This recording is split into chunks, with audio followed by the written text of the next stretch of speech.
প্রতিদিন নতুন নতুন ভালোবাসার গল্প পেতে শুনতে এবং দেখতে আমাদের শূন্যতা ডায়েরি চ্যানেলটি সাবস্ক্রাইব করে পাশে থাকা বেল আইকনটি ক্লিক করে রাখুন।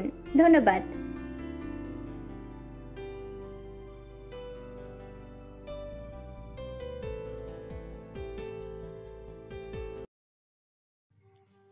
পরীর ফর্সা মুখটা লাল বানিয়ে লজ্জিত ভঙ্গিতে বলে, বই নিতে এসেছিলাম, রাতে পড়বো বলে। যখন লাইব্রেরিতে ঢুকলাম তখন সারা শব্দ করলেন না কেন? যদি আটকে রেখে চলে যেতাম? পরী ইতস্তত করতে থাকে। ইসমাম প্রায় ধমকের সুরে প্রশ্নটি করেছে পরীকে। কয়েক মুহূর্ত সময় নিয়ে পরী জবাব দেয়, ভেবেছি আপনি রেগে যাবেন আমাকে এখানে দেখলে, তাই চুপ করেছিলাম। ইসমামের উত্তরটা পছন্দ হয় না। এটা কোন ধরনের অদ্ভুত আচরণ? রেগে যাবে না ভেবে চোরের মতো লুকিয়ে থাকবে এই মেয়ে নাকি আবার ডাক্তারি পড়ে। ইসমাম গম্ভীর কণ্ঠে বলে, বই নিলে কেন রাগ করব? বই চুরি করলে রাগ করার কথা। তুমি তো আর বই চুরি করতে আসোনি। পরী চুপচাপ দাঁড়িয়ে আছে। ইসমাম এতক্ষণে মেয়েটিকে খেয়াল করে। অতিরিক্ত ফর্সা, ঘন কালো চুল, বড় বড় দুটি চোখ, এক কথায় সুন্দরী তরুণী। 4 বছর আগে দেখেছে কিশোরী টাইপ ছিল। তখন সম্ভবত ইন্টার ফার্স্ট ইয়ারে পড়তো।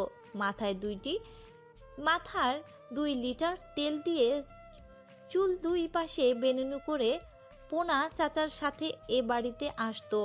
ইসমাম গলা খাকারি দিয়ে বলে, তা ডাক্তারি পড়া মেয়ের হাতে হুমায়ুন আহমেদের উপন্যাস কেন? হুমায়ুন আহমেদের রোমান্টিক থিওরি দিয়ে রোগী সুস্থ করবে? পরী চুপ করে থাকে। ইসমাম গম্ভীর কণ্ঠে বলে, এই বয়সটাতে বাঙালি দেশি মেয়েরা হুমায়ুন আহমেদকে এড়িয়ে থাকতে পারে না। কি আশ্চর্য! কথাটি বলে পরীর দিকে এক পলক তাকিয়ে থেকে বলে, বই নেওয়া হয়ে গেলে দরজা লক করে যেও। আর যেটা যে স্থান থেকে তুলবে সেটা সেখানে রেখে দেবে, বুঝেছো? আমি বই অগোছালো করে রাখা পছন্দ করি না। পরী মাথা নাড়ায়। ইসমাম চলে যেতেই একটা স্বস্তির নিঃশ্বাস ফেলে বিড়বিড় করে বলে ওঠে, রামগরুরের ছানা। বাড়ির সবাই সম্ভবত ঘুমিয়ে গিয়েছে। দোতলার লিভিং রুমের বাতি নিভিয়ে রাখা। আলো একবার দরজা খুলে দেখে ইসমামের ঘরের বাতি জ্বলছে। আলো সাথে সাথেই ঘরের মধ্যে ঢুকে দরজা বন্ধ করে দেয়। ওই পিশাচটা এখনো ফেরেনি। বিষয়টি আলোর কাছে খুব স্বস্তির। যতক্ষণ দূরে থাকে এই বন্দিশালার ভেতরও আলো নিজেকে খানিকটা মুক্ত স্বাধীন মনে হয়। কিছুক্ষণ বিছানায় বসে থেকে বারান্দায় চলে যায় সে। ইয়াসারের বাড়িতে কোনো এক অদ্ভুত কারণে এই খোলা বারান্দাটাকে আলোর পছন্দ হয়েছে। আলোদের বাড়িতে আলোর ঘরেও একটা খোলা বারান্দা রয়েছে, তবে সেটাও এতটা বড় নয়। এই বারান্দাটা বিভিন্ন দেশি ফুলের গাছে সজ্জিত। একপাশে কিছু ক্যাকটাসের টব। আলো ডানে তাকিয়ে দেখতে পায় তার শুকাতে দেয়া শাড়িটা এখনো বারান্দায় দড়িতে ঝুলছে। আলোর দাদি দেখতে পেলে এতক্ষণে আলোকে 10টা ধমক দিয়ে মাথা গাঁটটা মারতো, বলতো, মাইয়া মানুষের গায়ের পোশাক রাইতে বাইরে রাখতে নাই, এটাও বুইলা যাস হতচ্ছেরি। আলো শাড়িটা তুলে নিয়ে ঘুরে দাঁড়াতেই থমকে যায়। বাড়ির পেছন দিক থেকে ধূপধাপ শব্দ আসছে। মনে হচ্ছে মাটিতে গর্ত খোঁড়ার জন্য কোদাল চালানো হচ্ছে। শাড়িটা পুনরায় দড়িতে রেখে ধীর পায়ে হেঁটে রেলিং ঘেঁষে দাঁড়ায় সে। নিচু হয়ে তাকাতে চমকে ওঠে। সামিন ইয়াসার মির্জা টর্চ হাতে দাঁড়িয়ে আছে। তার পাশে দাঁড়িয়ে আছে পোনা চাচা বলে লোকটা।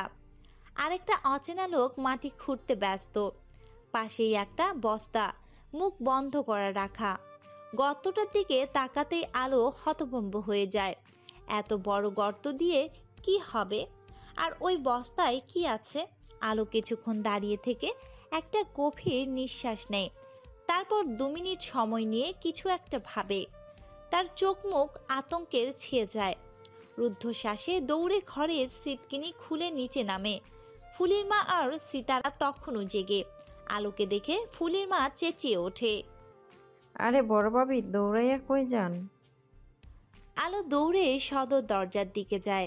সিতারা ঘাবড়ে গিয়ে বলে, পালাচ্ছে নাকি? দরজা খুলে আলো সোজা বাড়ির পেছনের দিকটাতে যায়। কি করছেন এখানে আপনারা? আলোর কণ্ঠস্বর শুনে সামিন ঘুরে তাকায়। তার চোখে মুখে হতভম্ব ভাব। পোনা চাচা অবাক হয়ে যায়। আলো বড় বড় নিঃশ্বাস নিচ্ছে ইয়াসারের দিকে তাকিয়ে। ইয়াসার কপাল কুঁচকে ফেলে, গম্ভীর কণ্ঠে বলে ওঠে, তুমি তুমি এখানে কেন এসেছো? বস্তায় কি আছে? তেজি কণ্ঠে জানতে চায় আলো। সামিন একবার বস্তার দিকে তাকিয়ে আলো চোখের দিকে তাকায়, তারপর বলে, তোমার কাজ কি চেনে? ভেতরে যাও আলো। কার লাশ বস্তায়? কোন মায়ের কোল খালি করেছেন আপনি? কোদাল হাতে নিয়ে অচেনা লোকটার মুখ হা করে দাঁড়িয়ে আছে।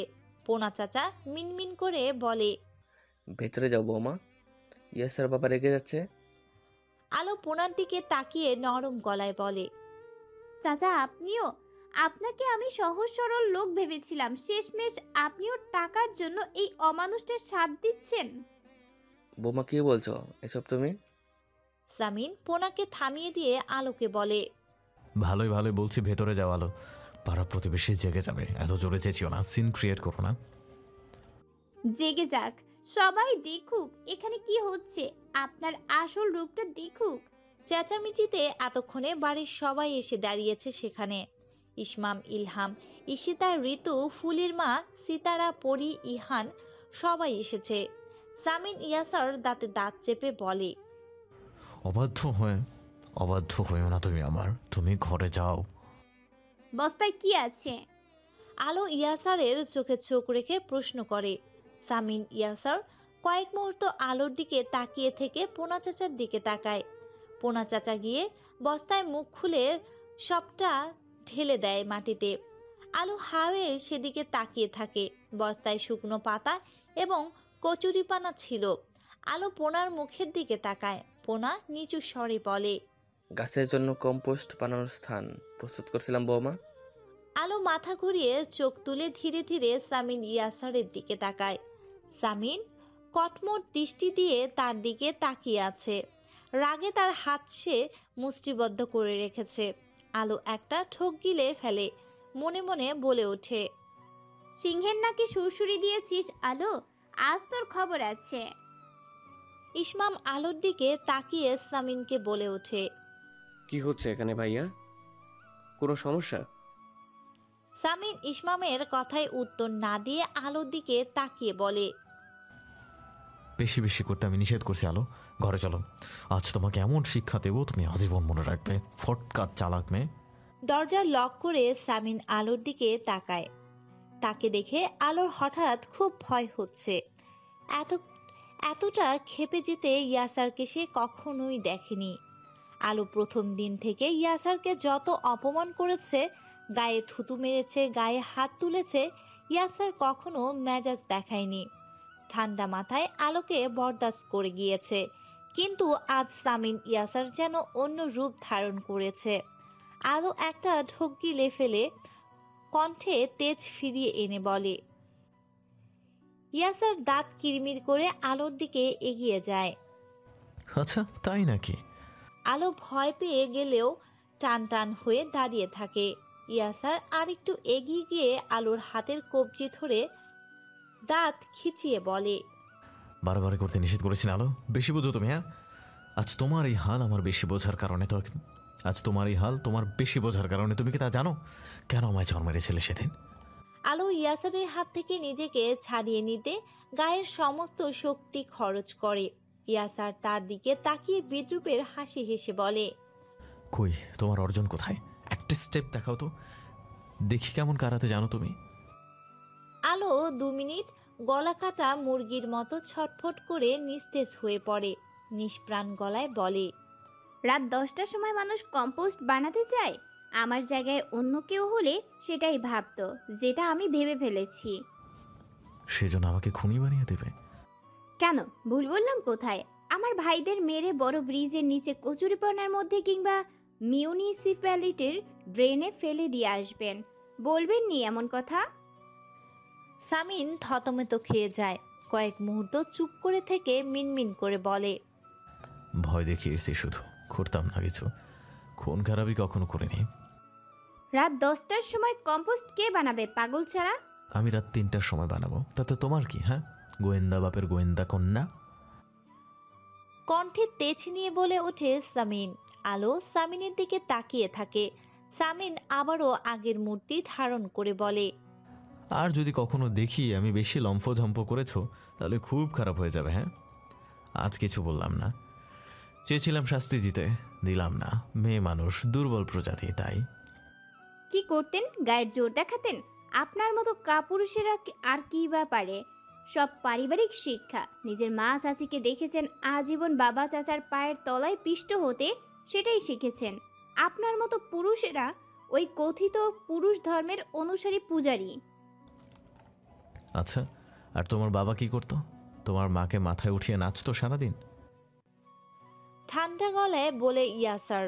আলো কিছুক্ষণ চুপ করে ইয়াসারের চোখে চোখ রেখে বলে, আমার বাবাকে দেখেছি সারা জীবন আমার মাকে বুকে রেখেছে, না মাথায় না পায়ের তলায়। একজন স্ত্রীর স্থান তার স্বামীর বুকে। আলোর এই একটা কথায় কি ছিল সামিন জানে না, কিন্তু এই একটা কথায় সামিন থমকে গিয়েছে। সামিনের স্ত্রীর সম্পর্কে সমীকরণের পাঠের হাতখড়ি হলো সামিনের। সেটা টের পেল না কেউই। দীর্ঘ সময় অতিবাহিত হয়। আলো বলতেই থাকে, অবশ্য আপনি এসব বুঝবেন কি করে? আপনার বাবা আপনার সামনে কখনো আপনার মাকে বলেছে ভালোবাসি?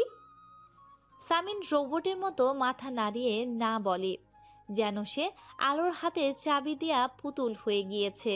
আলো বলে, কিন্তু অসংখ্যবার আপনার সামনেই আপনার মাকে ধমকেছে, তাই তো?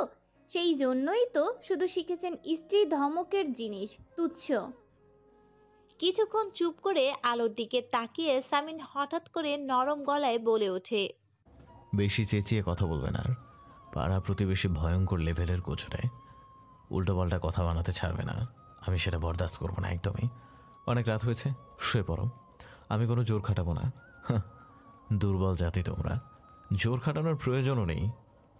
আজ যে শাস্তি তোমায় দিতে চেয়েছিলাম সেটা হলো তোমার মুখে স্কচ টেপ লাগিয়ে রাখতাম। ইলহাম চোখ তুলে তার পিয়ে সিফাতের দিকে তাকায়। তারপর হাতের ফাইলটা দেখতে দেখতে বলে, ইহান এসেছে সাথে, পাঠিয়ে দাও। সিফাত বলে। ইলহাম হাতের ফাইলটা বন্ধ করে দাঁড়িয়ে যায়। জুই কেবিনের পর্দা সরিয়ে ভেতরে ঢোকে। সিফাত চলে যায়। ইলহাম জুইয়ের পা থেকে মাথা পর্যন্ত দেখে। বেগুনি রঙের পাতলা জর্জেটের শাড়ি, বড় গলার ব্লাউজ, ঠোঁটে করা করে লিপস্টিক। ইলহাম গম্ভীর কণ্ঠে বলে, এভাবে সেজে অফিসে এসেছো কেন? জুই একটা অনর্থক হাসি হেসে ইলহামের সামনে চেয়ারে বসতে বসতে বলে, প্লিজ ইলহাম, এসব তোমার ওই হারহাবাতে বউর সাথে করো, আমার সাথে নয়। আমি একজন ইন্ডিপেন্ডেন্ট ওমেন, আমার যেভাবে ইচ্ছা সেভাবে সাজবো। ইলহাম হেসে গদগদ হয়ে বলে, ওকে ওকে, রাগ করো না। আসলে তোমার এই সৌন্দর্য অন্য কেউ দেখলে আমার হিংসা হয়। কেন বুঝো না এটা? জুই ইলহামের দিকে সামান্য ঝুঁকে বলে, এসব কথায় কথায় আর চিড়ি ভিজবে না ইলহাম, আসল কথা বলো। বিয়েটা কবে করছো আমায়? কেন তোমার ওই বউকে ঘাট ধরে বের করে দিচ্ছ না? তোমার বড় ভাইকে কেন এত ভয় পাচ্ছ? ইলহাম একটা গভীর নিঃশ্বাস ফেলে বলে, ভাইয়াকে ভয় পাচ্ছে না জুই, ইহানের কথা ভাবছে।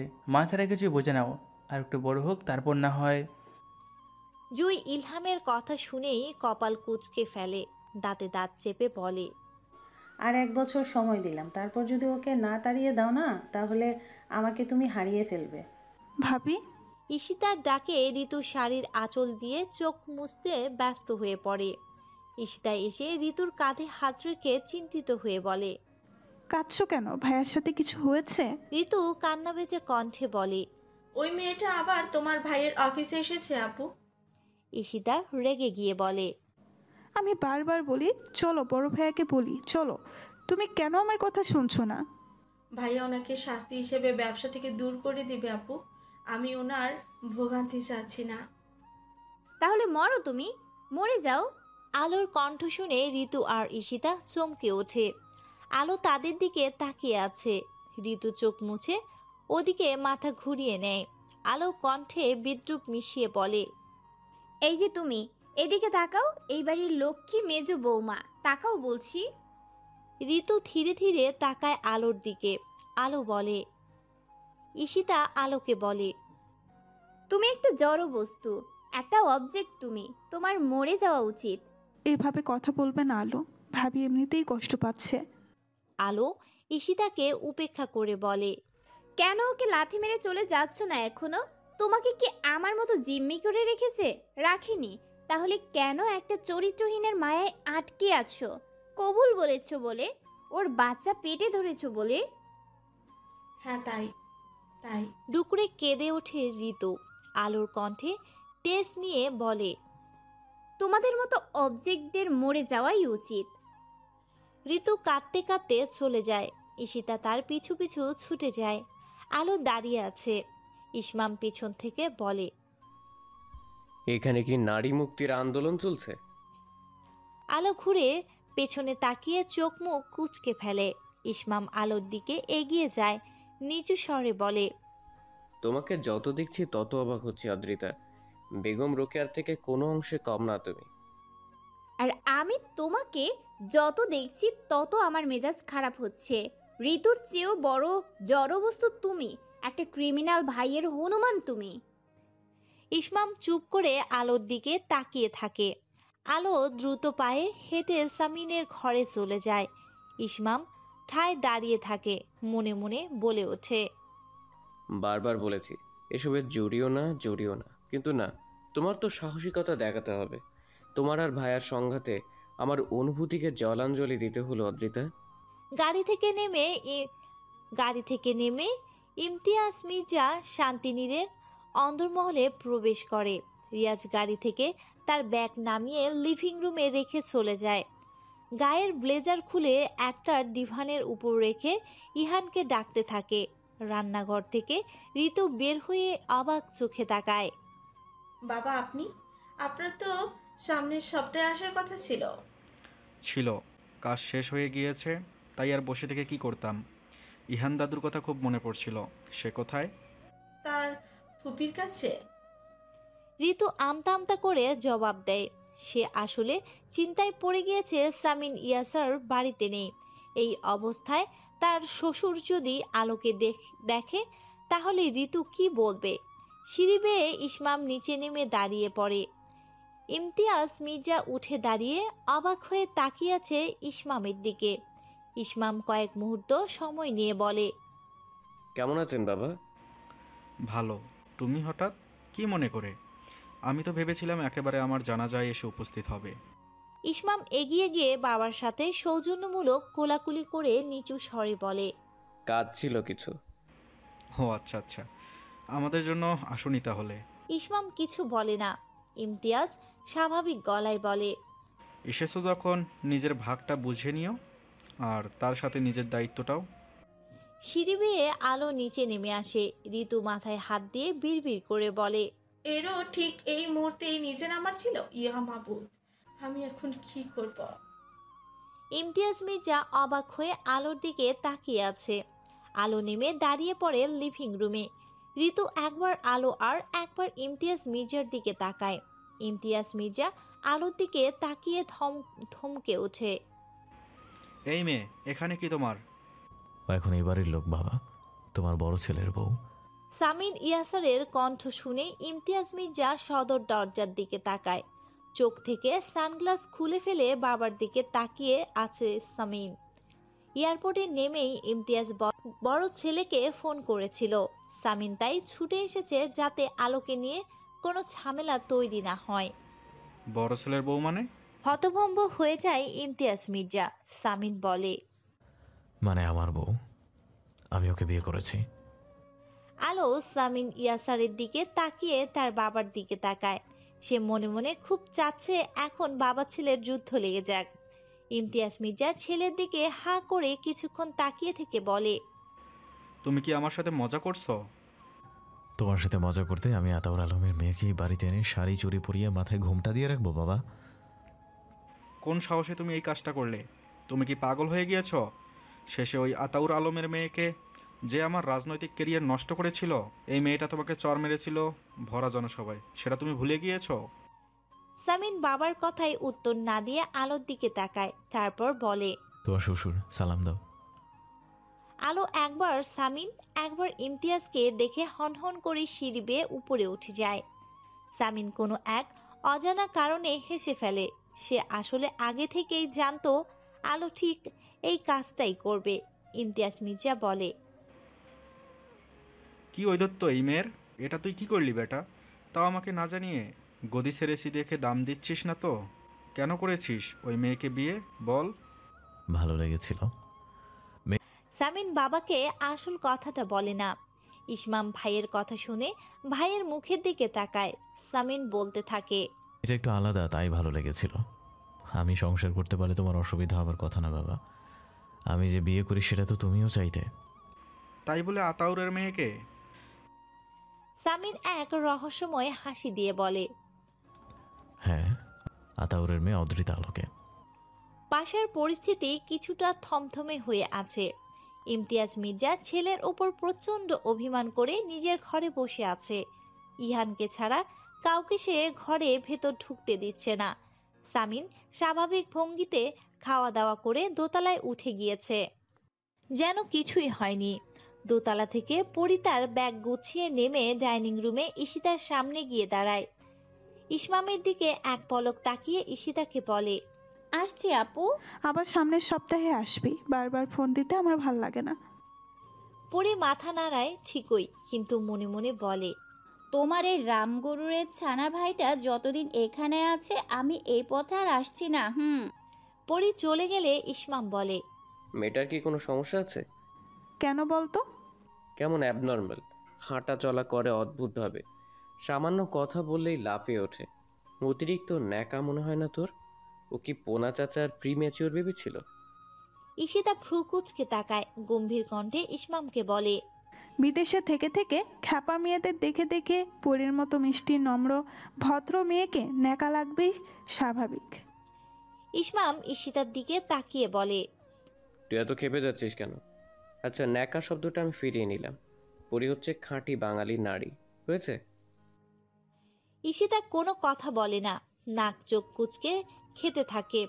এ বাড়িতে একটা ছেলেও একটু ভদ্র সভ্য হলো না, এটাই তার আফসোস। সামিন খেয়াল করেছে সকাল থেকে আলোর মুখটা অস্বাভাবিক অন্ধকার হয়ে আছে। খেতে পর্যন্ত যায়নি নিচে। পাত্তা না দিয়ে ওয়াশরুমে ঢুকে জামা বদলে বেরিয়ে আসে সে। ড্রেসিং টেবিলের সামনে দাঁড়িয়ে গায়ে পারফিউম মাখতে মাখতে আবারও আলোর দিকে তাকায়। আলো মাথা নিচু করে বিছানায় বসে আছে। গাড়ির চাবি আর সানগ্লাস নিয়ে ঘর থেকে বেরিয়ে যায় সামিন। আলোর দৃষ্টি ঘুরিয়ে দরজার দিকে চায়। ইহানকে স্কুলের জন্য বিদায় জানাতে পোচের নিচে এসে দাঁড়ায় ঋতু।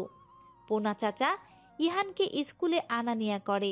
ঋতুকে দাঁড়িয়ে থাকতে দেখে সামিন বলে, একটা কাজ করে দেবে ঋতু? কি কাজ ভাইয়া?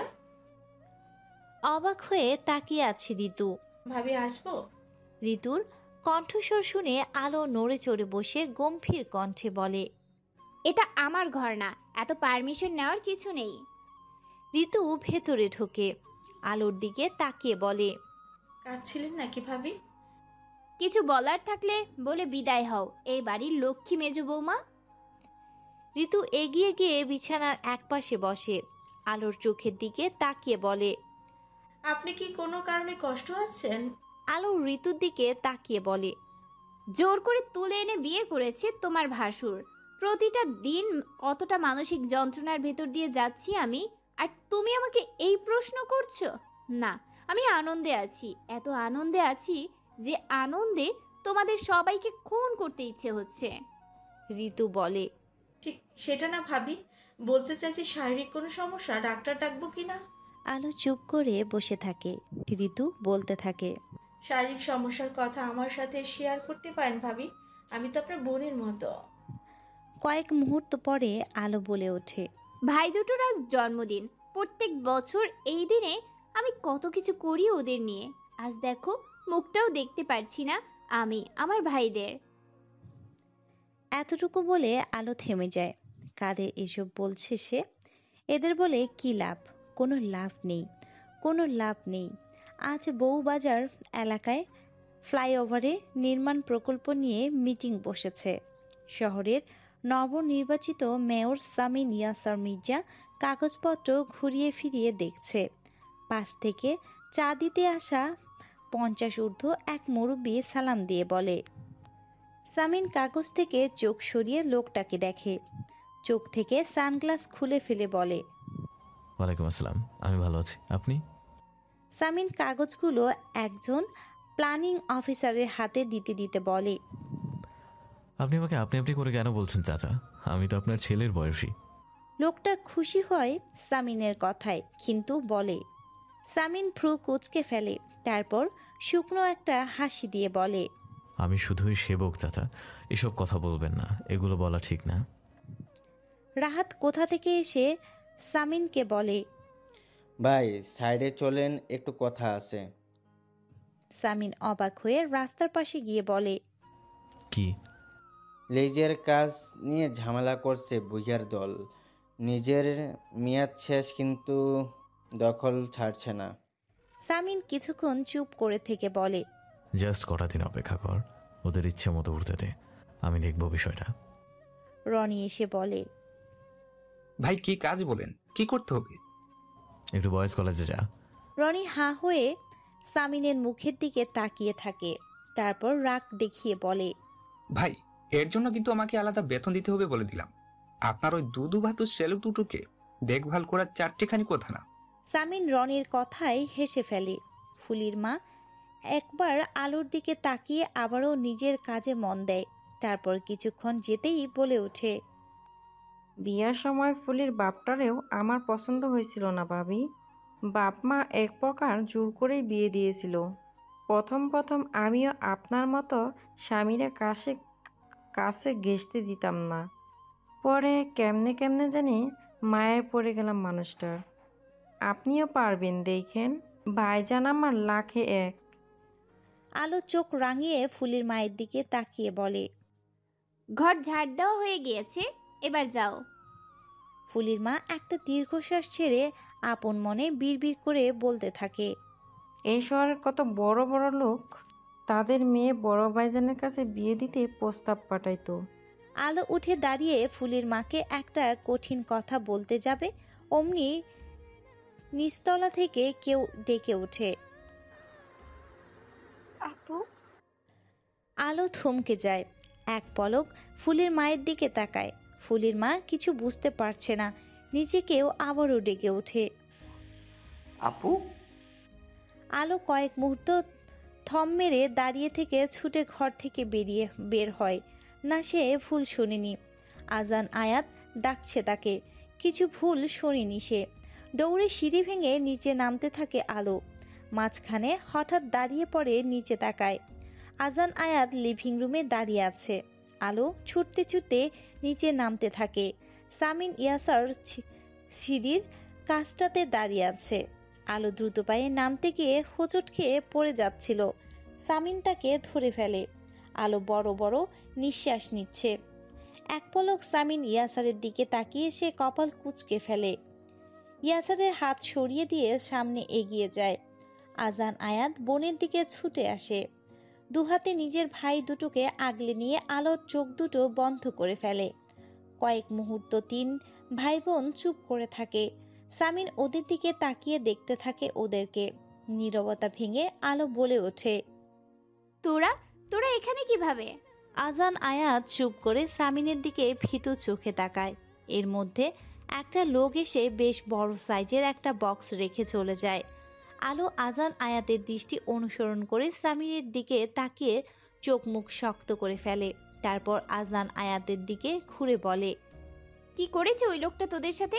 মেরেছে তোদের? ভয় দেখিয়েছে? কি করেছে বল?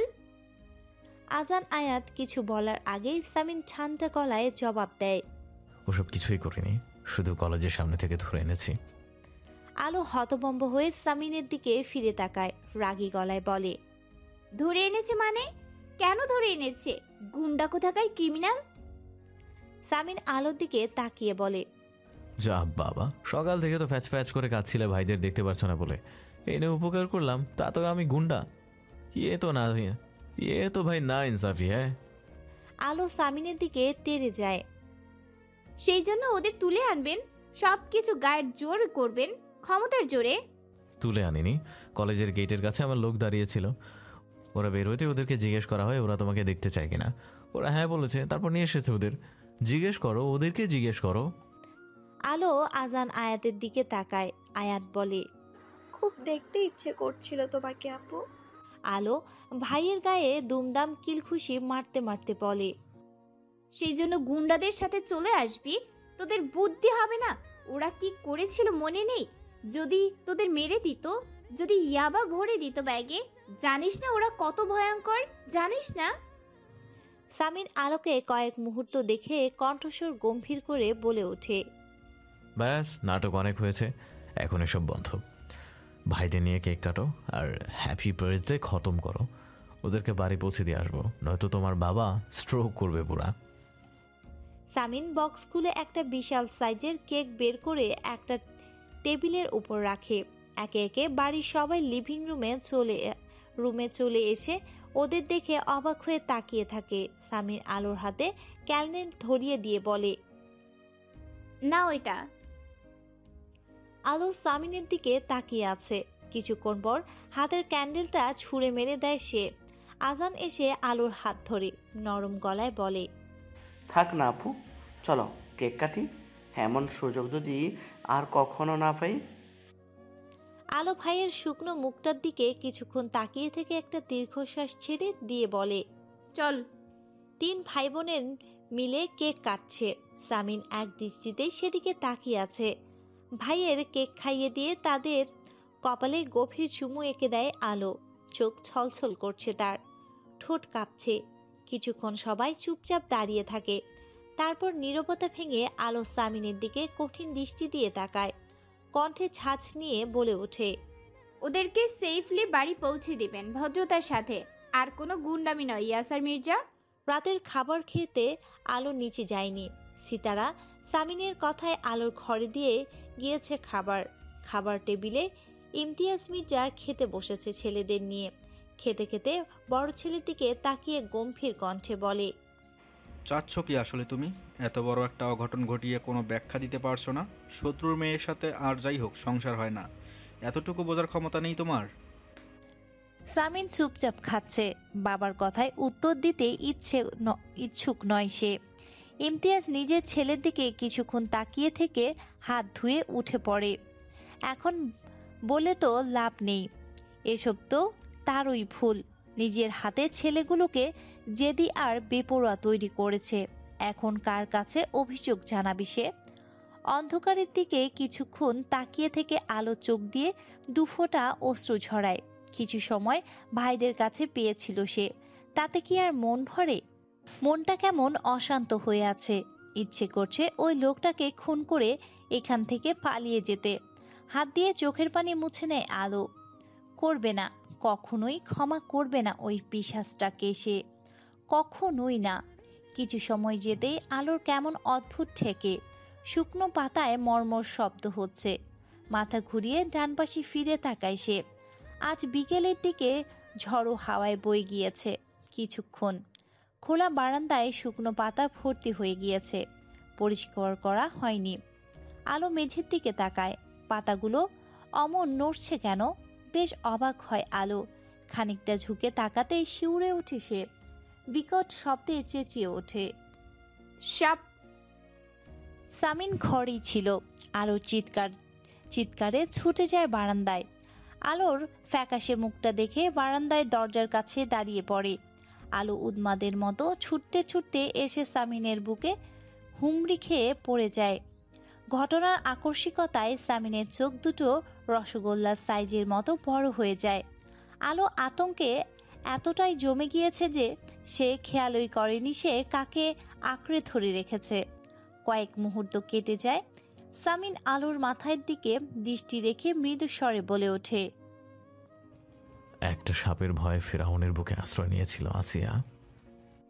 আলো নিজেকে গুটিয়ে নিয়ে সরে দাঁড়ায়। সামিন এক পলক আলোর নিচু করে রাখা মুখটার দিকে তাকিয়ে সামনে এগিয়ে যায়। এদিক ওদিক তাকিয়ে বলে, কোথায় কোথায় সাপ? আলো সামিনের দিকে ফিরে তাকায় না। ওদিক মুখ ঘুরিয়ে রেখে তর্জনী আঙ্গুল তুলে বারান্দায় ডান দিকটা দেখিয়ে নিচু স্বরে বলে, ওদিকে ছিল। সামিন সাবধানে পা ফেলে এগিয়ে যায়। রেলিংয়ের কাছে গিয়ে নিচের দিকে তাকিয়ে পোনা চাচাকে ডেকে বলে, চাচা, রিয়াজকে একটু পাঠিয়ে দিন তো।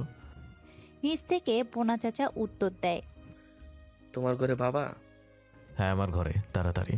কথাটি বলে সামিন আলোর দিকে এক পলক তাকিয়ে বারান্দায় এ মাথা থেকে ও মাথা পায়চারি করতে লাগলো। আলো এখনো আতঙ্ক থেকে বের হতে পারছে না।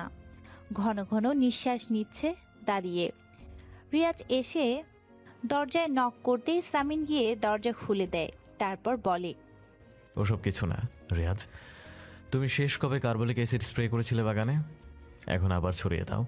ফুলির মাকে বলো বারান্দা থেকে এসব শুকনো পাতা পরিষ্কার করে দিতে। রিয়াজ কিছুক্ষণ খোঁজাখুঁজি করে চলে যায়। কোথাও কিছু নেই। ফুলির মা এসে বারান্দা সহ পুরো ঘরটাই পরিষ্কার করে দিয়ে যায়। আলো তখনও চুপচাপ দাঁড়িয়ে আছে। সামিন হালকা কেশে আলোর দৃষ্টি আকর্ষণের চেষ্টা করে। আলো চোখ তুলে তাকায়। সামিন বলে, সাপ তোমার চিৎকার শুনে মা গো বাবা গো বলে পালিয়েছে। আরব ঠিকই বলে, তোমার গলায় একটা অদৃশ্য মাইক রয়েছে। তুমি পলিটিক্স করলে মানাবে। মাইক ছাড়াই ভাষণ দিলে 3 কিলোমিটার দূর থেকেও শোনা যাবে। আলো খুব অপমানিত বোধ করলো। কথাটা যেন তার কণ্ঠস্বর নিয়ে এমন কুৎসিত মন্তব্য এর আগে কেউ করেনি। কপাল কুঁচকে ফেলে অন্যদিকে মুখ ঘুরিয়ে দাঁড়িয়ে থাকে। এইমাত্র সে এই লোকটার কাছে একটা ভীতু মেয়ে প্রমাণিত হয়েছে। আলোর নীরবতা দেখে সামিন ঘোর লাগা কণ্ঠে বলে ওঠে, বাহ, এই না হলে নারী! ভয় পেয়ে কাচুমাচু মুখ করে রাখবে, মাথা নিচু করে রাখবে, তা না করে কখনো বৈশাখের বিলের নতুন কই মাছ কিংবা ঝিলের চিংড়ি মাছের মতো হাত পা ছুঁড়ে লাফালাফি করতে থাকো। তোমাকে মানায় না আলো। আলো সামিনের দিকে তাকায়, কিছু সময় নিয়ে বলে, আত্মবিশ্বাসী মেয়েদের পুরুষ অপছন্দ করে জানি, কারণ শক্তিশালী আত্মবিশ্বাসী মেয়েদের পাশে তারা ইনসিকিউর ফিল করে। এদেশে পুরুষেরা স্বভাবগত কারণে দুর্বল শ্রেণীর মেয়েদের পছন্দ করে এসেছে। কারণটা হলো নরম মাটিতে আঁচড় কেটে খুব আনন্দ পাওয়া যায়। পুরুষের পছন্দের তালিকায় 1 নম্বরে থাকে বোকা বোকা সুন্দরী মেয়ে, যে কথায় কথায় কুর্নিশ করবে, জেদ দেখাবে না। সামিন আলোর দিকে তাকিয়ে বলে, খুব কথা জানো তুমি আলো। বয়সের তুলনায় বেশি ভারী ভারী কথা বলো। তা এত আত্মবিশ্বাসী মেয়ে একটা সাপ দেখে কেন ভয় পাবে? হ্যাঁ, সাপটার দিকে তেড়ে যেতে, কারাতে করতে সাপটার সাথে কুংফু। কথাটি বলেই সামিন উচ্চস্বরে হেসে ওঠে। আলো কপাল কুঁচকে রাখে। হাসি থামিয়ে সামিন বলে, আমি ভাবতাম পৃথিবীতে তুমি আমাকে বেশি ঘৃণা করো, এখন দেখছি ওই সাপটা আরো বেশি দুর্ভাগা। আলো একটা গভীর নিঃশ্বাস নিয়ে বলে, সাপটাকে ভয় পাই আমি, আর আপনাকে ঘৃণা করি। দুটো আলাদা ইয়াসার মির্জা। আলোর দিকে কিছুক্ষণ তাকিয়ে থেকে ডিভানের দিকে চলে যায় সামিন। কথাবার্তা যে দিক থেকেই শুরু হোক না কেন, শেষ হয় সামিনের প্রতি আলোর ঘৃণার ঘোষণার মাধ্যমে। রোজ রোজ দর্শকবিহীন এই স্টেজে একই সংলাপ শুনতে শুনতে সামিনের কানের পোকা ধরে গেছে। শুধু একটাই কথা, ঘৃণা করি ইয়াসার মির্জা, পিশাচ ইয়াসার মির্জা, ফেরাউন ইয়াসার মির্জা। বিরক্তিকর মেয়ে একটা। ডিভানে গা এলিয়ে দিতে দিতে সামির নিজের চিন্তা ভাবনা দেখে নিজে বেশ অবাক হয়। মনে মনে বলে ওঠে, জোরপূর্বক বিয়ে করে তুমি কি আশা করো সামিন? তোমার বউ তোমাকে মাথায় উঠিয়ে নাচবে, তোমার কাছে এসে বলবে প্রাণনাথ। ঘুমের মধ্যে মেয়েটা তোমাকে বালিশ চাপা দিয়ে মেরে ফেলে না, সেটাই তোমার সৌভাগ্য ইয়াসার মির্জা। আলো দাঁড়িয়ে আছে। সামিন এসির পাওয়ার কমিয়ে দিয়ে নিজের গায়ে একটা চাদর টেনে নিয়ে ওদিক ফিরে শুয়ে বলে ওঠে, ঘুমো। ওই বেচারা সাপটা তোমার কাছে ইহো জনমে আর আসবে না। মারাত্মক ভয় পেয়েছে আজ সে। ইংরেজিতে স্পষ্ট করে অ্যালেক্স বলে ওঠে, কেন এমন করছো ইসমাম? তোমার ভাইকে বলো সত্যিটা। ইসমাম স্ক্রিনে অ্যালেক্সের দিকে তাকিয়ে ম্লান হেসে বলে, সম্ভব না অ্যালেক্স, একটা বিশ্রী ব্যাপার হয়ে যাবে। অ্যালেক্স ইসমামের দিকে তাকিয়ে থাকে। ইসমাম বলে ওঠে, লাভ কি কিছু হবে অ্যালেক্স? সবটা কি আগের মতো হবে? মাঝখান থেকে আজীবনের জন্য ভাইয়া আর আমার মধ্যে অদৃশ্য একটা দেয়াল তৈরি হবে। এইসব করে আমি কি অদ্রিতাকে ফিরে পাবো? এত কিছুর পরে অদ্রিতা মানবে আমাকে? আর ভাইয়া, আমি চাই না ওই লোকটা সব জেনে আত্মগ্লানিতে ভুগুক। চাই না তার মনে ঝড় তুলতে। ভাইয়ার সাথে আমার সম্পর্কটাকে অস্বাভাবিক করতে চাই না। আমার অনুভূতিটা ঠিক আগের মতোই আছে ইসমাম। আমার খুব দুঃখ হচ্ছে তোমার জন্য। এমন কথা বলো না অ্যালেক্স। সে এখন আমার ভাবি। কোনো অনুভূতি নেই আমার। এসব ভাবাও অন্যায়। কোনো অনুভূতি নেই। অ্যালেক্স চুপ করে থাকে। ইসমাম প্রসঙ্গ পাল্টে বলে, তোমার কথা বলো অ্যালেক্স। ছবি কি রাজি হয়েছে? আর বলো না, রাজি ঠিকই, কিন্তু দেখা যাচ্ছে সে রাজি না। এই মেয়ে মানুষ এত অদ্ভুত কেন ইসমাম? ইসমাম অ্যালেক্সের কথাই হেসে বলে, তুই ঠিকই বলেছ অ্যালেক্স। পৃথিবীতে সব থেকে অদ্ভুত এই মেয়ে মানুষ। আজ ইহানের ইচ্ছে হয়েছে বাগানে বসে পড়াশোনা করার। তার ইচ্ছেকে সম্মান জানিয়ে বাগানে একটা টেবিল এবং দুটো চেয়ার পেতে দেয়া হয়েছে। শান্ত খুবই মনোযোগ সহকারে ইহানের হোমওয়ার্ক দেখছে। দোতলায় বেলকুনি থেকে তাদের দিকে তাকিয়ে আছে ঈশিতা। ঈশিতার কাছে লোকটাকে বাড়াবাড়ি পর্যায়ের ভদ্র মনে হয়। লোকটা নিজেকে যতটা ভদ্র, স্পষ্টবাদী, শিক্ষিত জাহির করে, আদৌ কি সে ততটা? কিছুক্ষণ তাকিয়ে থেকে ঈশিতা নিচে রান্নাঘরে চলে যায়। একটা প্লেটে কিছু খাবার সাজিয়ে সোজা বাগানে যায়। শান্ত ইহানকে রংধনু সম্পর্কে ধারণা দিচ্ছে। পেছন থেকে নরম গলায় ঈশিতা বলে উঠল, আসবো? শান্ত মাথা ঘুরিয়ে তাকায়। সে কিছুটা অবাক হয় ঈশিতাকে দেখে। ঈশিতা বলে, আপনার জন্য ভাবি পাঠিয়েছে, খেয়ে নিন। শান্ত ঈশিতার হাতে প্লেটের দিকে একবার তাকিয়ে ইহানে হোমওয়ার্ক খাতা দেখতে দেখতে বলে, আমি এতটাও গরিব নই, 3 বেলা ভাত খেতে পারছি। এভাবে এত কিছু দেওয়ার কোনো প্রয়োজন নেই। বাবিকে বলে দেবেন, এতে আমার অভ্যাস নষ্ট হবে। ঈশিতা শান্তর দিকে এক পলক তাকিয়ে প্লেটটা শান্তর সামনে রেখে বলে, গিটার কার? শান্ত টেবিলের পাশে রাখা গিটারের দিকে তাকিয়ে বলে, আমার কাছে যেহেতু তার মানে আমার। আপনি গান জানেন? মোটামুটি। ঈশিতা বেশ অবাক হয়। এই লোকটার সাদাসিধে ভাব দেখলে মনেই হয় না এ লেখাপড়া ছাড়া অন্য কিছু জানে। শান্ত ইহানকে লিখতে দিয়ে ঈশিতার দিকে না তাকিয়েই বলে, আপনি নাস্তা নিয়ে এলেন যে? এটা তো আপনার কাজ না। দেখতে এসেছি আপনি ইনহানকে ঠিকঠাক মতো পড়াচ্ছেন কিনা। মাস শেষে এতগুলো টাকা মাইনে দেওয়া হয় আপনাকে, সেগুলোই সব জলে যাচ্ছে কিনা সেটাই দেখতে এসেছি। ঘুরে ফিরে আলো ইমতিয়াজ মির্জার সামনেই পড়ে গেল। এক পলক তার দিকে তাকিয়ে আলো চোখ নামিয়ে নেয়। ইমতিয়াজ মির্জা ভ্রু কুঁচকে আলোর কয়েক পলক দেখে সিঁড়ির দিকে যায়। হুবহু এই লোকটার চেহারা পেয়েছে এর 3 গুণধর ছেলে। সবগুলো একেবারে বাবার কপি। চারদিকে একই চেহারার কতগুলো পুরুষ মানুষ।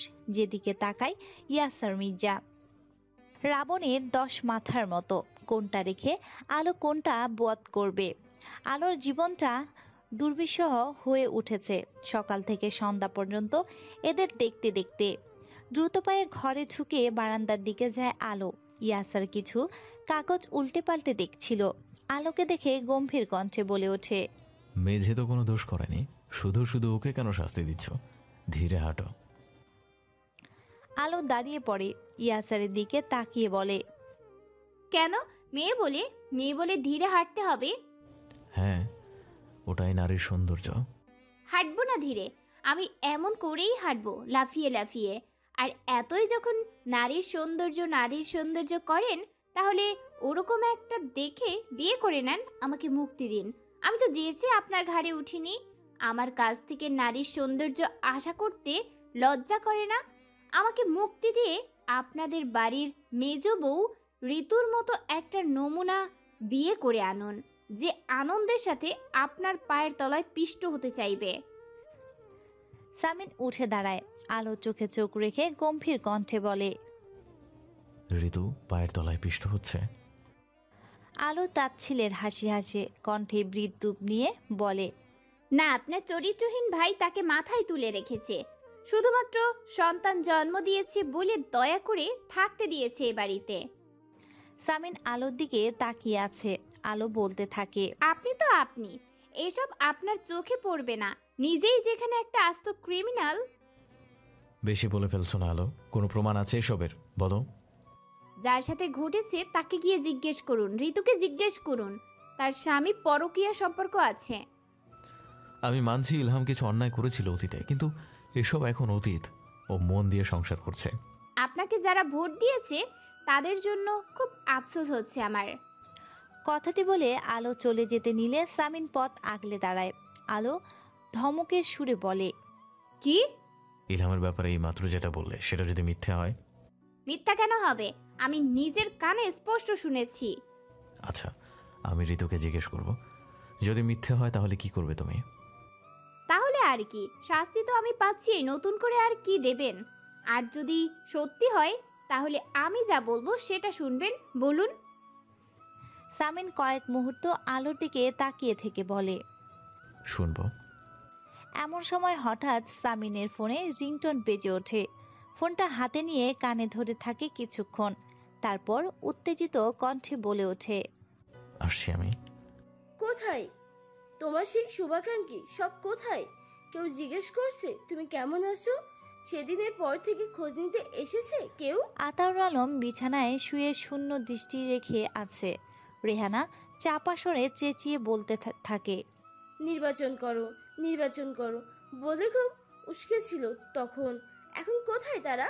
আতাউর আলম শোয়া থেকে উঠে বসে। তুমি একটা কাপুরুষ আতর আলম। স্ত্রীর এহেন কথায় আতাউর আলম আহত হয়, কিন্তু প্রতিবাদের কোনো শব্দ বের হয় না তার ভেতর থেকে। ঠিকই তো, সে কাপুরুষ। এখন এখন তুই কি জবাব দিবি সামি মিয়া স্যার? আমি জানতাম আমি এর মধ্যে একটা ঘাপলা অবশ্যই আছে। খালি চোখের যেটা মনে হয় সেটা সবসময় সত্যি নয় শামিন। এখন তুই জবাব দে।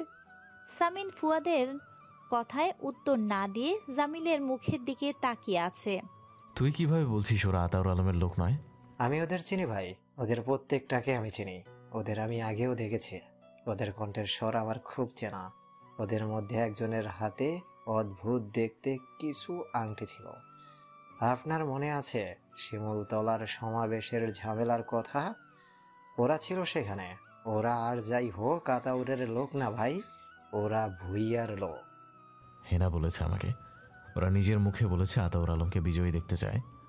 জামিল ক্ষীণ কণ্ঠে বলে ওঠে, আরে ধুর ভাই, আপনি আবার কবে থেকে মেয়ে মানুষের কথায় এত গুরুত্ব দিতে শুরু করলেন? ও কিছু জানে নাকি আগাগোড়া? রাহাত দাঁত খিচিয়ে জামিলের বেডের দিকে এগিয়ে যায়। তুমি উঠলে কেন? এভাবে পড়ছিলে পরে থাকতে। কতবার ভাই বলেছিল সাবধান হতে, সাবধান হননি। আর যদি না নিজের বিপদে পড়তেন তাহলে ভাই এত বড় একটা অঘটন ঘটাতো না। জামিল কিছু বুঝতে পারছে না রাহাতের কথা। ফুয়াদ রাহাতকে ধমক দিয়ে বলে, কথা ভাইয়ের কোল টেনে কথা বলা বন্ধ কর। ওরা তোর ভাইয়ের বোকামি সেটা বল। আমি বারবার বলছি রাগের মাথায় কোনো অঘটন ঘটাস না, দেশে আইন আছে, কিন্তু কে শোনে কার কথা? জামিল সবার মুখের দিকে তাকিয়ে বলে, কি হয়েছে কেউ খুলে বলো, ভাই কি করেছে? তোর ভাই রাগের মাথায় নির্বাচনে জেতার জন্য আতাউরের মেয়েকে তুলে এনে বিয়ে করছে। আমিও ছিলাম সাথে, আমিও সাথ দিয়েছি। হতভম্ব মুখটা নিয়ে জামিল সামিরের দিকে তাকায়। সামিন চুপচাপ দাঁড়িয়ে আছে। ফুয়াদ চেঁচিয়ে বলতে থাকে, কেমন লাগছে সামিম ইয়াসার? একটা নিরপরাধ ব্যক্তিকে ভুগিয়েছিস তুই। ফুয়াদের দিকে সামিন এক পলক তাকিয়ে হনহন করে কেবিন থেকে বেরিয়ে যায়। ফুয়াদ পিছু পিছু ছুটে যায়। হসপিটালের গেটের কাছে এসে গাড়ির সামনে দাঁড়িয়ে হাত মুঠো করে সজোরে একটা ঘুষি মেরে দেয় সামিন। ফুয়াদ এসে হাত ধরে ফেলে সামিনের, চেঁচিয়ে বলতে থাকে, এখন এসব বন্ধ কর, যা হবার হয়ে গেছে। সামনে কি করবি সেটা ভাব। শাস্তি খেলা হয়ে গিয়েছে, শাস্তি পেয়েছিস, এখন গিয়ে ক্ষমা চা ওদের কাছে। তালাক চাইলে তালাক দিয়ে দিবি। আমি তোকে চিনি শামিম, তুই স্বস্তি পাবি না, আত্মগ্লানিতে ধুকে ধুকে মরবি। সামিন ফুয়াদের দিকে তাকায়। ফুয়াদের বলা কথাটা তার কানে বাজছে। তালাক দিয়ে দে। ফুয়াদ বলে, এখন ভুইয়াদের কি করবি বল? সাগরের একটা বোন আছে, ওকে তুলে এনে ওকে বিয়ে করবি। রাগ দেখিয়ে ফুয়াদ বলতে থাকে। সামিন কয়েক মুহূর্ত চুপ করে থেকে গাড়িতে উঠে গাড়ি স্টার্ট করে। ফুয়াদ পাশের সিটে বসে সিট বেল্ট বাঁধতে বাঁধতে বলে, কথা বলছিস না কেন, জবাব দে। তালাক দেব না আমি, আর ভুইয়াদের উপযুক্ত শাস্তি ওরা পাবে। সামনের দিকে দৃষ্টি রেখে ঠান্ডা গলায় বলে সামিন। ফুয়াদ সামিনের দিকে তাকায়। সামিন বলতে থাকে, বিয়ে করা বউকে কোনো কারণ ছাড়াই কেন তালাক দিব? মানে তুই ওর সাথে সংসার করবি? হ্যাঁ, সেজন্য তো বিয়ে করেছি। বারবার একই কথা কেন জিজ্ঞেস করিস তোরা? কিছুক্ষণ চুপ থাকে সামিন, তারপর হুট করে বলে ওঠে, একটা অঘটন ঘটিয়ে ফেলেছি রে ফুয়াদ। আবার কি? চেঁচিয়ে ওঠে ফুয়াদ। আমি সম্ভবত আমার বউয়ের প্রেমে পড়ে গিয়েছি। ফুয়াদ সামিনের দিকে তাকায়। সামিনের মুখ হাসি হাসি।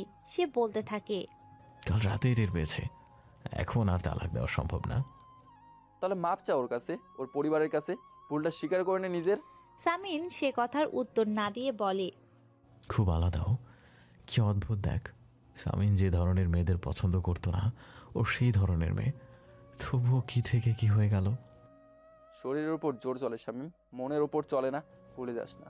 আমি তো জোর করেই বিয়েটা করেছি। আমি তো জোর করে বিয়েটাই করেছি, শুধু অন্য কোনো জোর তো দেখায়নি। তুই আমাকে পাগল বানিয়ে সার্ভিস শামীম। সামিন বাঁকা হাসি হাসে। ফুয়াদ বলে, ও আলো শামীম, এই জন্মে ও তোর নিয়ন্ত্রণে আসবে না। রমণের মন সহস্র বছর সাধনা করতে হয় পেতে হলে, আর তোর ধৈর্য নেই। তুমি শামীম ইয়াসার মির্জা। দেখা যাক। ঠান্ডা গলায় জবাব দেয় ইয়াসার। ইসমামকে দেখে আলোর কপাল কুঁচকে ফেলে। ইসমাম নিচু স্বরে বলে, সরি, আমি ভাইয়ের কাছে এসেছিলাম, জানতাম না ভাইয়া ঘরে নেই। তোমার ভাইয়ের ঘরে তোমার ভাইয়ের স্ত্রী থাকে ইসমাম, এভাবে আর কখনো নক না করে ঢুকবে না। ইসমাম কয়েক পলক আলোর মুখের দিকে তাকিয়ে থেকে বলে, আচ্ছা। আলো মুখ ঘুরিয়ে নেয়। ইসমাম চলে যেতে নিলে আলো হঠাৎ বলে ওঠে, একটা মানুষকে তুমি ভালোবাসতে, তার প্রতি প্রচণ্ড রকমের অনুভূতি জন্মানোর পরে হঠাৎ দেখলে পৃথিবীতে সেই মানুষটার কোনো অস্তিত্ব নেই।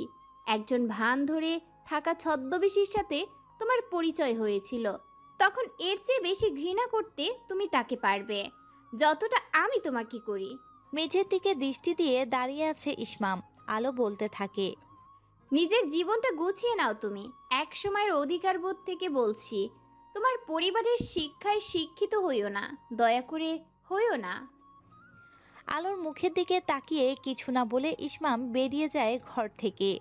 আলো দরজার দিকে দৃষ্টি দিয়ে দাঁড়িয়ে থাকে। আজান কয়েক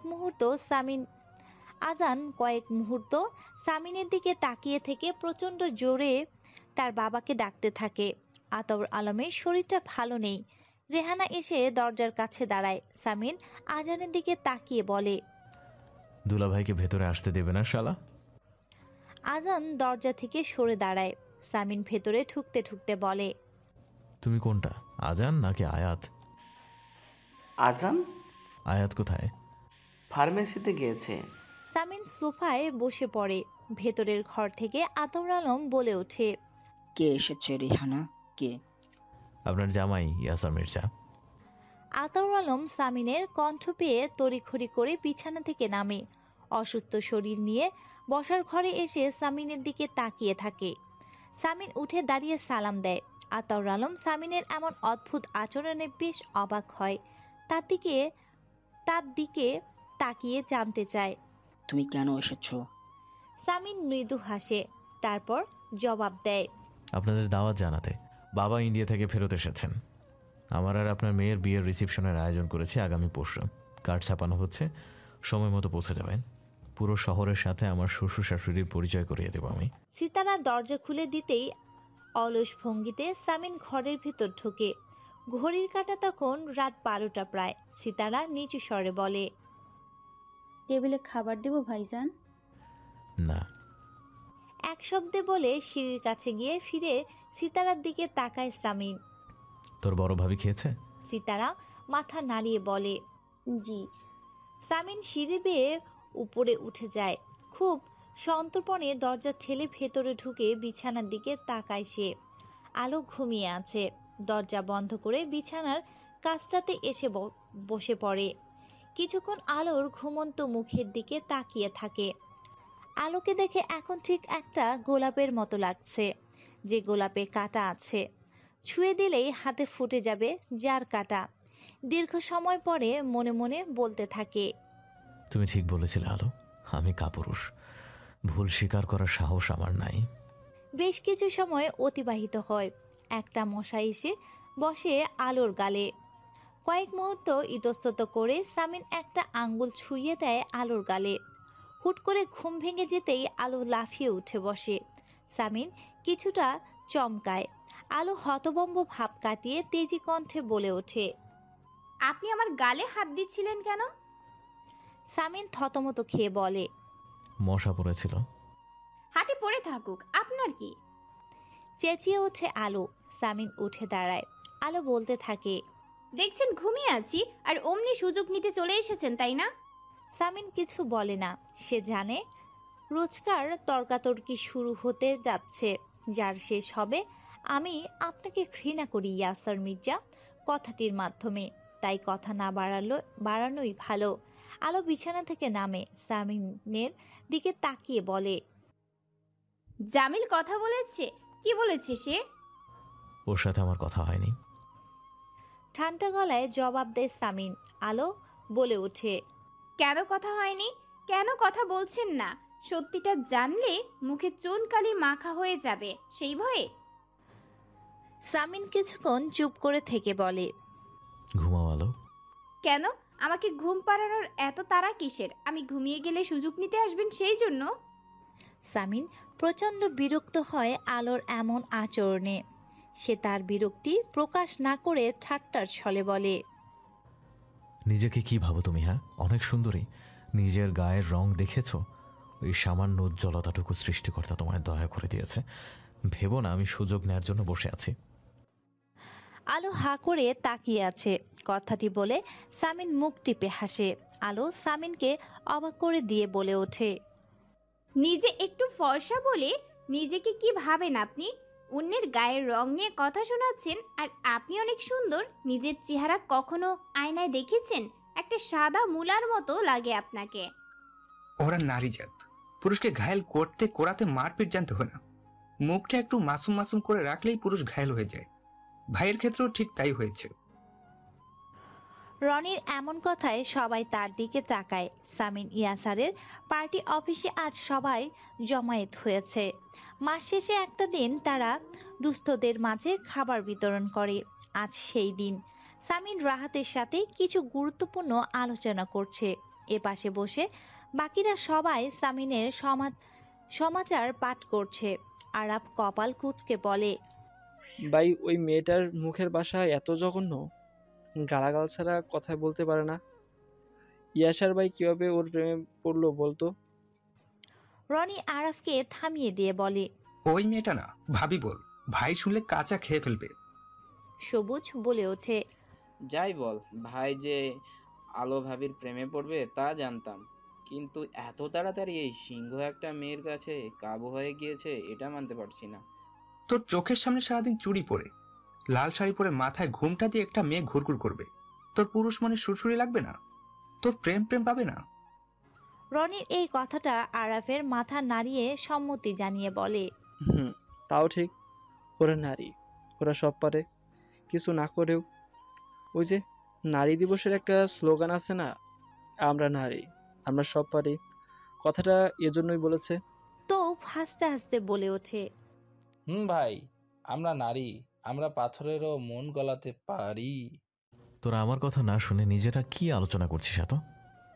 সবাই সামিনের দিকে তাকায়। সামিন গম্ভীর কণ্ঠে বলতে থাকে, দলের কাজে মন না বসলে বলবি, একেবারে বের করে দেবো ঘাট থেকে। তেমন কিছু না ভাই। সব বুঝিয়ে দিয়েছি, আমার এখন উঠতে হবে। আজ কয়েক জায়গায় বৃক্ষরোপণ কর্মসূচি আছে, সেখানে যেতে হবে। কাল সবাই আসবি পরিবার নিয়ে, মনে থাকে যেন। দলের সবাই মাথা নাড়ায়। সামিন উঠে দাঁড়াতে গিয়ে বসে পড়ে।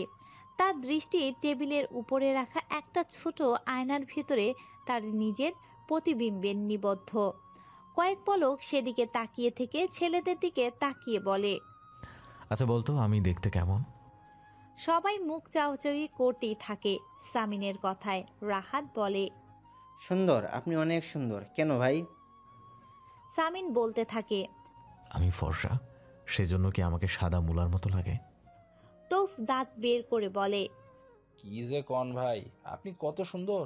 আপনি পুরো ঋত্বিক রোশনের মতো দেখতে, শুধু আপনার চোখের মণি ঘন কালো আর ঋত্বিকের চোখ বিলায়ের মতো। আপনিই বেশি সুন্দর ভাই। সামিনের কাছে তৌফের কথাটা মন মতো হয় না। এরা তার ছেলে, এরা তো তার প্রশংসা করবেই। একটা মেয়ে বোঝে কোন পুরুষ সুন্দর। আলো একটা মেয়ে, সে যখন বলেছে তাহলে হয়তোবা সত্যি সামিনকে সাদা মুলার মতোই লাগে। বাড়িতে ক্যাটারিং এর লোকজন এসেছে, সাজাচ্ছে বাড়িটাকে। আলো তাকিয়ে তাকিয়ে দেখছে সব, সে কিছুই বুঝতে পারছে না। তার ঘরের বিছানার উপরে কিছু শাড়ি রেখে গিয়েছে কেউ। শাড়িগুলো অনেক দামি, দেখেই বোঝা যাচ্ছে। এসব কি হচ্ছে আসলে? আবার কি নতুন তামাশা করতে চাচ্ছে ইয়াসার মির্জা? ভাইয়া, তুমি জামিলকে কেন অ্যাপয়েন্ট করেছো সিমেন্টের বিজনেসে? ও এসবের কি বোঝে? ও তো আমার দলের। ইলহাম সামিনের দিকে তাকিয়ে আছে। সামিন ক্যাটারিং এর এক লোকের সাথে কথা বলছিল। ইলহামের প্রশ্নে ঘুরে তাকায়, তারপর বলে, ওকে দলে রাখছি না, ওকে ব্যবসায় ঢুকিয়ে দেবো আমাদের। ভাইয়া, তুমি জামিলের জন্য একটু বেশি বেশি করছো না? ওকে কেন পারিবারিক ব্যবসা ধরিয়ে দেবে? ওকে কাজ দিচ্ছি শুধু ইলহাম, তোর ভাগের সম্পত্তি দিয়ে দিচ্ছি না। আর হ্যাঁ, ওর জন্য আমার আলাদা দুর্বলতা আছে। বাপ মা মরা এতিম ছেলেটা অন্যের লাথি উষ্টা খেয়ে আমার কাছে, এই পরিবারের কাছে আশ্রয় নিয়েছিল। বরাবরই বিশ্বস্ততা দেখিয়েছে। আমি ওকে স্নেহ করি, তোদেরকে যেমন করি। ইলহামের কাছে সামিনের কথাটা পছন্দ হয় না। একটা বাইরের ছেলে তাদের মতো স্নেহ করবে, এটা ইলহাম মানতে পারবে না। ঋতু কফির মগ এনে সামিনের হাতে দেয়। সামিন ইলহামের দিকে তাকিয়ে বলে ওঠে, আজকাল তুই কোথায় যাচ্ছিস, কি করছিস আমাকে ইনফর্ম করছিস না? কিছু উড়ো খবর আসছে আমার কাছে। ব্যাপার কি? ইলহাম কপাল কুঁচকে ঋতুর দিকে তাকিয়ে সামিনকে বলে, কে দিচ্ছে এসব খবর তোমাকে? কেউ না, যা করবি একটু বুঝে শুনে করবি ইলহাম। ইহানের ফিউচারে প্রভাব ফেলে এমন কিছু আমি বরদাস্ত করব না। ভাইয়া, তুমি আমাকে সন্দেহ করছো? না, তোকে বোঝাচ্ছি। তোর বড় ভাই আমি, বোঝাতে পারি না? কথাটা বলে সামিন কফির মগে চুমুক দিয়ে নিজের ঘরে চলে যায়। ইলহাম ঋতুর দিকে কিছুক্ষণ তাকিয়ে থেকে চলে যায় সেখান থেকে। ওগুলো তোমার, দেখো কোনটা পছন্দ হয়। আলোকে বিছানায় রাখা শাড়িগুলোর দিকে তাকিয়ে থাকতে দেখে পেছন থেকে সামিন বলে ওঠে। আলো ঘুরে দাঁড়ায়। সামিন বলতে থাকে, কাল আমাদের রিসেপশন, তোমার বাবা মা আসবে। আলো তর্জনী আঙ্গুল তুলে শাড়িগুলোর দিকে তাক করে দেয়, বলে, এসব পরে সংসাজতে হবে কেন আমাকে? চাচ্ছেন কি আপনি?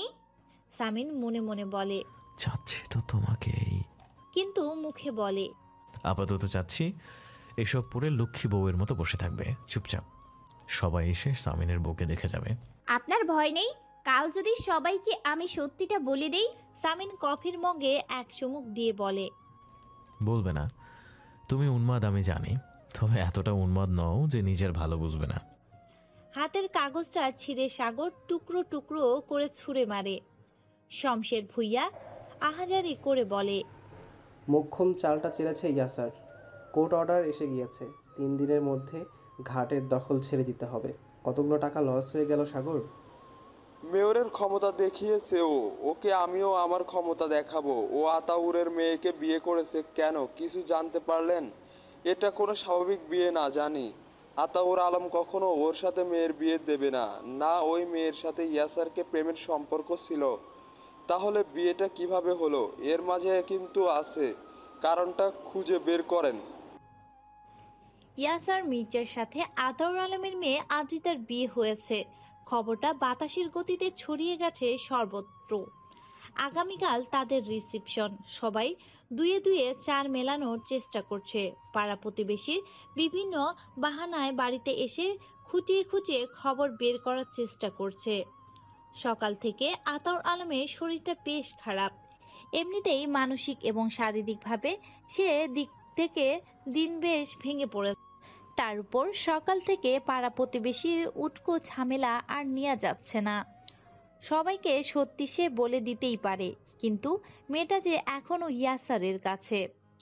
আরাম কেদারায় হাত পা এলিয়ে শুয়ে শুয়ে ছটফট করছে সে, বুকের ব্যথাটা বাড়ছে, তার সাথে হুট করে মাথা ব্যথা হচ্ছে, খুব ঘামছে সে। একটা অনিশ্চিত জীবন আদরের মেয়েটার সামনে, অথচ সে বাবা হয়ে কিছু করতে পারছে না। একসময় নিজের জীবনের পরোয়া না করা আতাউর আলম এখন একটা দুদিনের ছেলের ইশারায় নাচছে। এর থেকে লাঞ্ছনার আর কি হতে পারে? সন্ধ্যার দিকে শরীরের অবস্থা অবনতি দেখে একটু হাঁটাহাঁটি করতে নেমেছিল আতাউর আলম। পাড়ায় বড় দোকানের সামনে কিছু প্রতিবেশী আলো আর ইয়াসারের আলোচনায় মেতে আছে। আতাউর দূর থেকে কথাবার্তা শুনে এড়িয়ে যেতে চাইল। সে ঘুরে দাঁড়াতেই পেছন থেকে কেউ তাকে ডাকে। আতাউর আলম তাদের দিকে তাকায়। ব্যারিস্টার ফখরুল তাকে ডাকছে। ধীর পায়ে সে এগিয়ে যায় তাদের কাছে। সবাই তার দিকে খুবই উৎসুক ভঙ্গিতে তাকিয়ে আছে। ফখরুল খুবই আন্তরিকতার সাথে আতাউর আলমকে বসিয়ে গুরুত্বের শুরুতেই যে প্রশ্নটি করে সেটি হলো, আতাউর আলম সবার মুখের দিকে তাকায়। সবাই তার দিকে তাকিয়ে আছে। পাশ থেকে একজন বলে ওঠে, এই ছেলে, কি চাও তুমি? কড়া গলায় আলো ইহানকে বলে কথাটি। ইহান ভয় না পেয়ে উল্টো কপাল কুঁচকে বলে, এটা আমার বড় বাবার ঘর, আমি বড় বাবার কাছে এসেছি। আলো মুখ ঘুরিয়ে বসে থাকে। ইহান বলে, তুমি খুব পচা। হ্যাঁ হ্যাঁ, আমি খারাপ, আর তোমার বাবা চাচারা এবং তুমি খুব ভালো। ইহান ভেংচি কেটে বলে। ই আলো হুট করে ইহানকে নকল করে বলে, ই।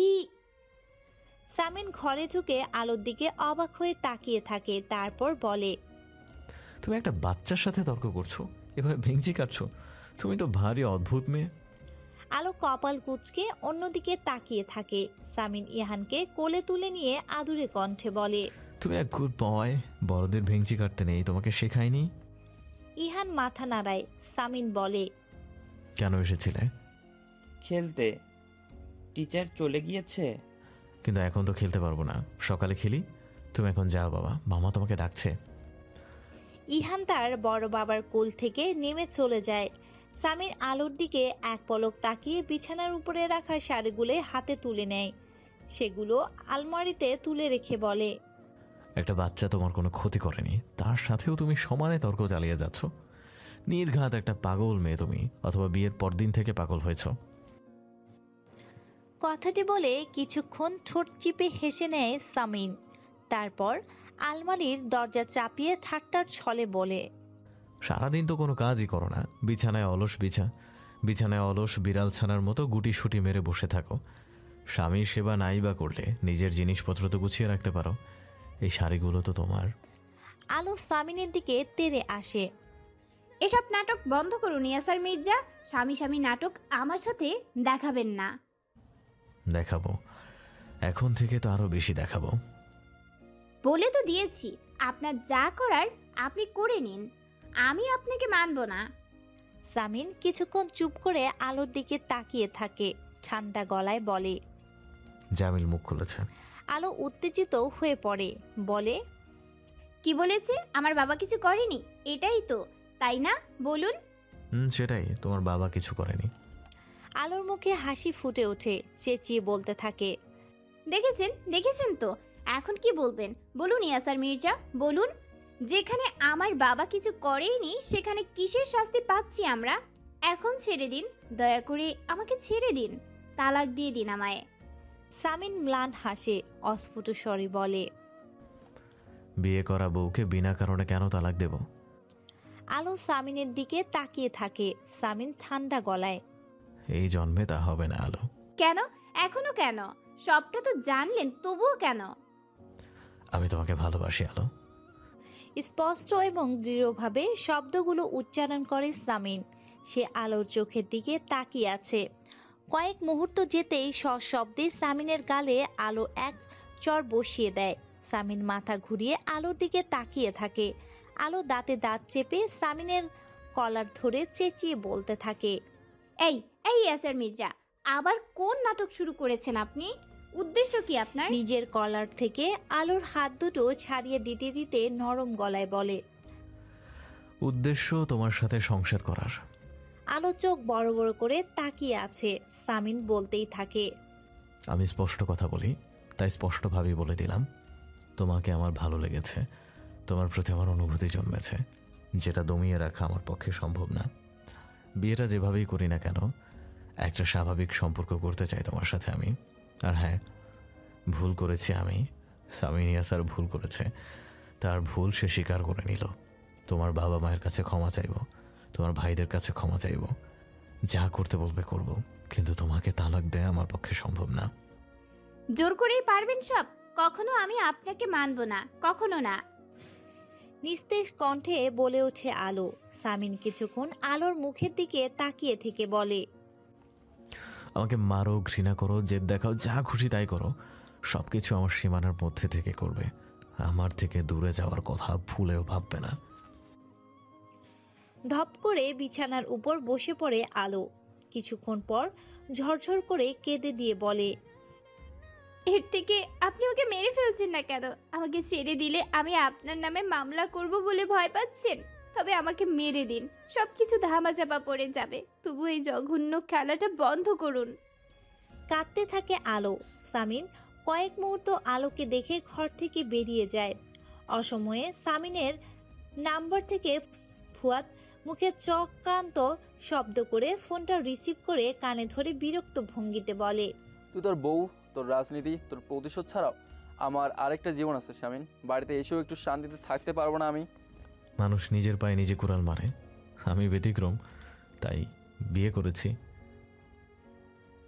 ঠান্ডা গলায় বলে সামিন। ফুয়াদ বলে, কি হয়েছে, ঝেড়ে কাশ? না, আমি কিচ্ছু বুঝতে পারছি না, কি করবো এখন? ভালোবাসার কথা বললাম, কত নরম গলায় বললাম, চর মেরেছে, এখন কাঁদতে বসে গিয়েছে। ফুয়াদ সামিনকে বিদ্রুপ করে বলে, তো তুই আমাকে ফোন দিচ্ছিস কেন? তুই তো ইয়াসার মির্জা, যার কাছে স্ত্রী কেবল বিছানার সৌন্দর্য। সে কেন স্ত্রীর চর হজম করে নেবে? ওকেও চর মার, জোর জবরদস্তি কর। কত বড় সাহস ওর! তোকে ভালোবাসবি না? ইয়াসার মির্জাকে ভালোবাসবি না? ওর হাত পা বেঁধে মার, চর মেরে ওকে ওর মুখ থেকে ভালোবাসি কথাটা বের কর। ফুয়াদ রাগে কাঁপতে থাকে কথাটি বলে। সামিন নিস্তেজ কণ্ঠে বলে, বাজে না বুকে কিছু একটা সাজেশন দে ভাই, আমি পুরো এলোমেলো হয়ে আছি। তুই মর। ফুয়াদ ফোন কেটে দেয়। সামিন চুপচাপ নিচতলার বারান্দায় দাঁড়িয়ে থাকে। কিছু সময় যেতেই তার কাছে রনির ফোন আসে। সামিন ফোনটা রিসিভ করে কানে ধরে। ঘরের বাইরে থেকে ঈশিতা উকি দেয়। আলো হাঁটুতে মাথা ঠেকিয়ে কাঁদছে। ঈশিতা কিছুক্ষণ বাইরে দাঁড়িয়ে থেকে ঘরের ভেতর ঢোকে। আলোর পাশে বসে আলোর মাথায় হাত রাখে। কান্না থামিয়ে আলো তাকায়। ঈশিতা কোনো কথা বলে না। আলোর চোখের পানি মোছে, তারপর ধরা গলায় বলে, আপনার ভাইকে বলুন আমায় মেরে ফেলতে, দোহাই আপনার।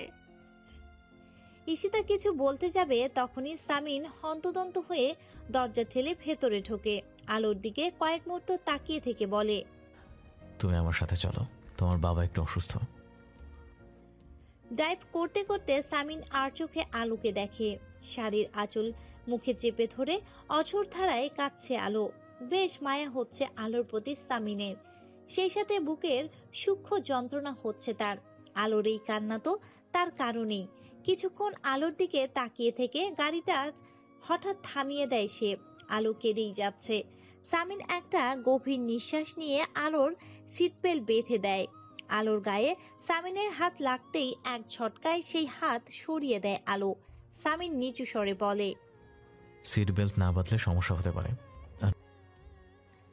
আবারও গাড়ি চলতে শুরু করে এবং সোজা হসপিটালের সামনে এসে থামে।